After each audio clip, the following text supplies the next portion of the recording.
Nightwing 116, legacy number 303, Tom Taylor writing with Bruno Redondo on art. And I want to give this issue some credit because, and admittedly, if I'd been paying attention to the cover, I probably wouldn't have had this moment. But this book made me pop twice. Right? There was one towards the end, which we'll get to. The first one, though, is fairly early on. There's the whole bit with all the news reporters asking about Dick Grayson being arrested and blah, blah, blah. But once Dick escapes and he goes to meet Babs and they're, talking about what the plans are, and he's like, and he's getting patched up and he's like, I have to take this journey on my own, not with you. I have to go to the man who taught me how to, remove my fear as a kid from falling. And she's like, but wouldn't he, like, what age would he be now? He's like, oh, that doesn't matter. He's dead. And she's confused, right? And then it goes to a flashback of, like, this man comes in and sits down with Dick and is, like, talking to him about, like, removing his fear. And the whole time, so the whole time I'm in my head, I'm thinking, okay, you're interested in a character and his backstory. I don't know if I'm loving this. And then it got to the bottom of that the page of that conversation, and he just said what his name was, and I went, oh, this makes way more sense. This is much better. I like how he also introduced himself like he's James Bond. Great. Awesome. So Pete, this tells me you don't remember things that we talk about because that's probably month, true. For Nightwing, when we're going over that whole he fell and mom and dad, and they're gonna have to bring in somebody because they know another acrobat. I go, you want to make a bet that it's Boston Brand? And you're like, oh yeah, that's smart. That's probably so. I don't remember that just that tells me that you don't remember telling Matt that he was smart. Yeah. Oh, I definitely don't remember that. Yeah. So no, I popped when it got to the end of this scene because not only was it just fun because Dead Man's cool, but it was also fun because it was like, oh, instead of this feeling like in the last arc of the run we're interested in a new character in Dick's backstory, it was like, oh no, this is actually kind of cool. And it also makes sense why Babs was like the whole he's dead thing. It's like, oh, that makes all sense now. He is dead. Yeah. Perfect. I love though that that they play with the fact that he was an acrobat, and of course he'd have some ties to Haley Circus, right? Like just the type of guy that Boston Brand was from. I like the idea that even though he's dead, he's like, can you do me a favor? Can you just like borrow a body and come to just fill in for a couple of weeks? Yeah. And he's like, yeah, no sweat. Also, do you notice young Dick's shirt during that scene? Oh, I'm way ahead of that page now. Let me go back. Yeah. So, anyways, go on. It's the Gray Ghost from the animated series. So I thought that's a nice little touch there. I don't know if that's Redondo or Taylor, but either way, I thought that was a fun little. It's probably Redondo. It's something that's not going to be in the script notes. Something like that.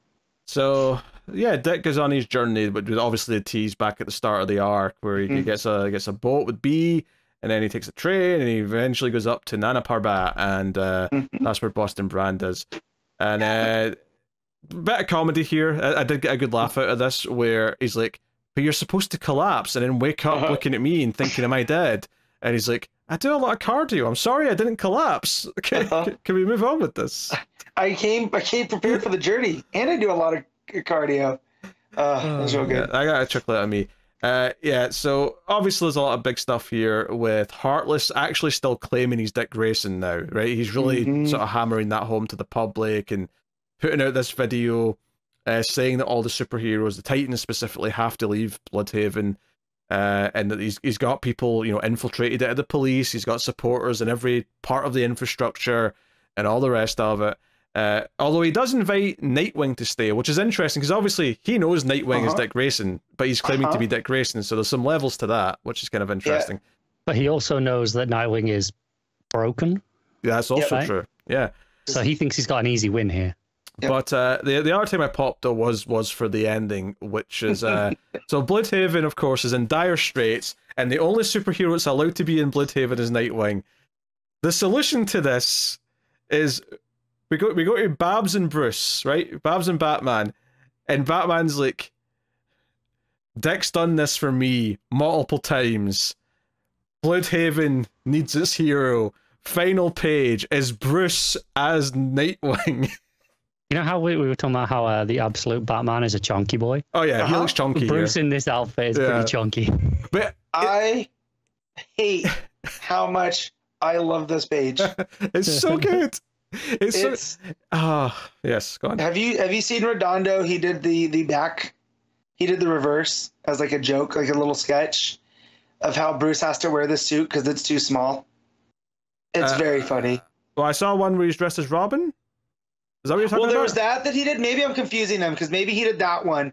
But there was another one that came up with this, and it was. I don't even think it was him that did it, though. I think someone else replaced this with him as Robin. Oh, what would it look like if he was in the Robin outfit? And then Redondo retweeted it and said, "What have I done?" or something to that effect. I saw that, but I didn't see the Redondo retweet. I just saw, because Twitter algorithm, I just saw the original one on my timeline. Before I'd read this comic, I had no context. I was like, that's a weird thing for Twitter to be on this week, but whatever. Wait, so when they were building up to this last page, were you thinking he's going to be Robin?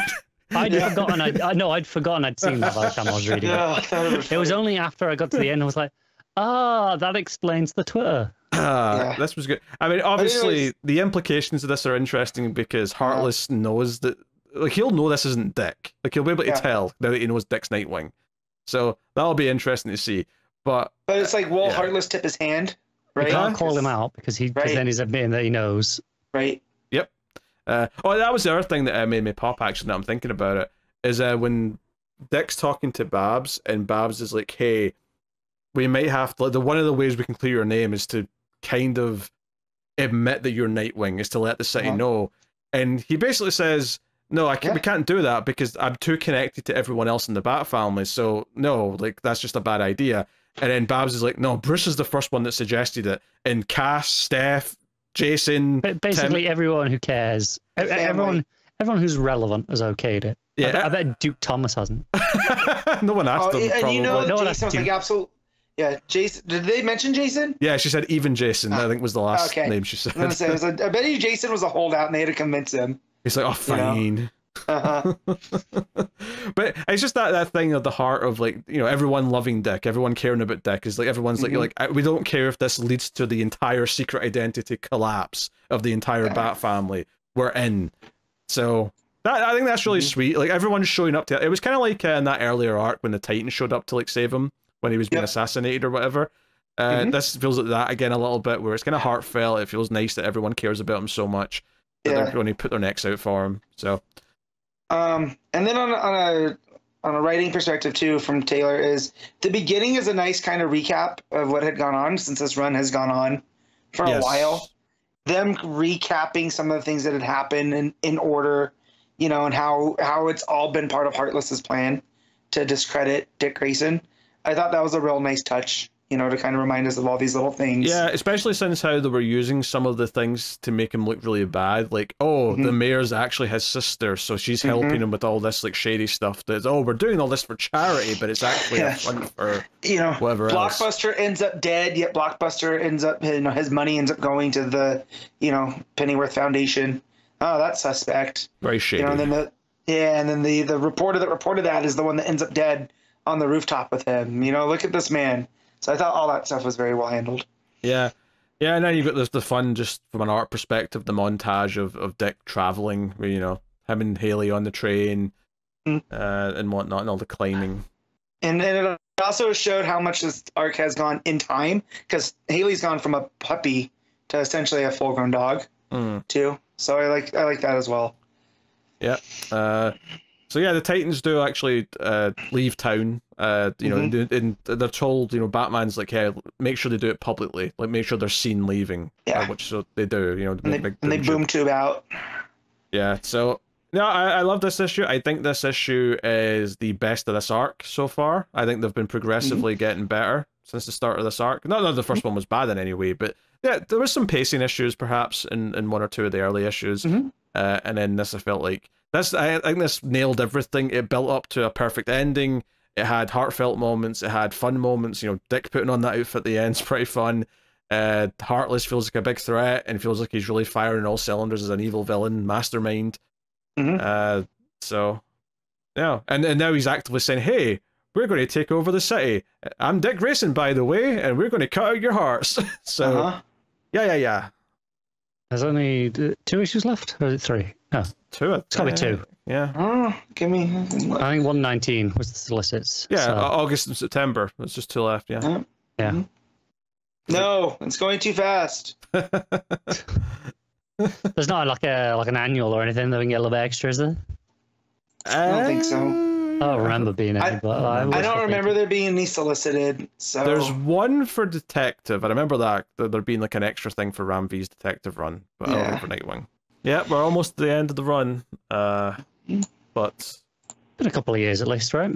Oh yeah, it's been 2 solid plus years of. He started on issue what, 78? Yeah. And we're It's here. a pretty solid run, yeah. Yeah, it's a good long, fills up an omnibus run. I'm pretty happy with how long it's been. That's why I'm a little sad that he's not going to be on Titans anymore, because I was hoping Titans would get a similar kind of tenure, but because you can tell that he cares about writing Titans as well. Like, yes, but at least I think in part of it was always a supplement to. It was always like a sub part of this book, or like it was for his Beast World stuff. It's never truly been its own book, like other than right now, which turns out is like its final arc. I don't think it's ever really been its own book doing its own run. Yeah. That's fair. Okay. And that's not to say it's been bad. I've enjoyed it. Yeah, but I get what you're saying. There, definitely it's supplemental to Nightwing. Yeah. But hey, we got him on Detective. He's leveling up, and in fact, arguably, he's transitioning very smoothly because now he's writing Nightwing with Bruce Wayne in the costume. It's like he's inching towards Detective. Well, practice run. Get some Bruce in there before he's got to do it for full time. Oh dear! And just think of all the moments in this run that he's made us tear up, bringing up Alfred. Imagine how he's going to do that with Bruce being the main character now. No, thank you. I don't want to cry. That's going to be tearing up. We're going to have boxes of tissues at the ready every time he's reading that. It's going to be like that annual story that he did, right? Oh yeah. All right. Fantastic. What are you giving Nightwing, Matt? 8.5. Connor? I'm gonna go with a straight 8, but still very, very good issue. 9 for me. Loved it. Okay. Yeah, we didn't even talk about Redondo that much, but everything looked fantastic. Yeah, everything. I was standard Redondo greatness, right? Water's wet, the sun is hot, Redondo's awesome.